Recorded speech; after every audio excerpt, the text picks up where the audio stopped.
ഞങ്ങളുടെ പ്രിയപ്പെട്ട ഉമ്മയുണ്ട്, ബാപ്പയുണ്ട്, സഹോദര സഹോദരിമാരുണ്ട്. റബ്ബേ, ഇന്ന് ആറടി മണ്ണില് പഠിച്ചവനെ ഞങ്ങൾ ചൊല്ലിയതും ഞങ്ങൾ പറഞ്ഞതുമെല്ലാം അവിടെ ഖബറിലേക്ക് നീ എത്തിക്കണേ അല്ലാ.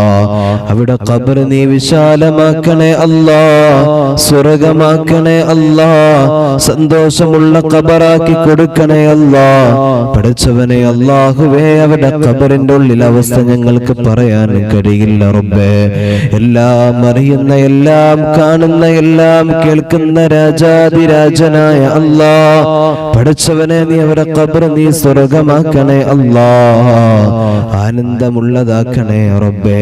അല്ലാഹുവേ, ഞങ്ങൾക്ക് വേണ്ടി ഒരുപാട് കഷ്ടപ്പെട്ടവരാണ് റബ്ബേ അവര്. അല്ലാഹുവേ, പഠിച്ചവനെ അതിന്റെ അർഹമായ പ്രതിഫലം നീ കൊടുക്കണേ അല്ലാ. പഠിച്ചവനെ, ഞങ്ങളെ കൈകാല് വളരുന്നോ എന്ന് നോക്കി വല്ലാതെ വിഷമിച്ച് കഷ്ടപ്പെട്ട് പണിയെടുത്തവർ, അല്ലാഹുവേ, ഞങ്ങൾക്ക് വേണ്ടി ഓരോ സമയങ്ങളും മാറ്റിവെച്ചവർ, പഠിച്ചവനെ അവിടെ ആറടി മണ്ണിന്റെ അവസ്ഥ പറയാൻ ഞങ്ങളെ കൊണ്ട് കഴിയുന്നില്ല റബ്ബേ. അല്ലാഹുവേ, നീ അവിടെ ഖബർ നീ പ്രകാശമാക്കി കൊടുക്കണേ അല്ലാ. പഠിച്ചവൻ അവർക്ക് ദുനിയാവിൽ ചെയ്ത എല്ലാ ഹസനാത്തുകളും സ്വീകരിക്കുക അല്ലാ. അറിയാതെ വല്ല സയ്യിആത്തുകളും വന്നിട്ടുണ്ടെങ്കിൽ നീ വിട്ടുപുറത്ത് മാഫാക്കി കൊടുക്കണേ തമ്പുരാനെ. അല്ലാഹുവേ, പഠിച്ച റബ്ബേ, നീ അവരെ ഖബൂലാക്കണേ അല്ലാ, സ്വർഗീയ അവകാശികളിൽ പെടുത്തണേ റബ്ബേ.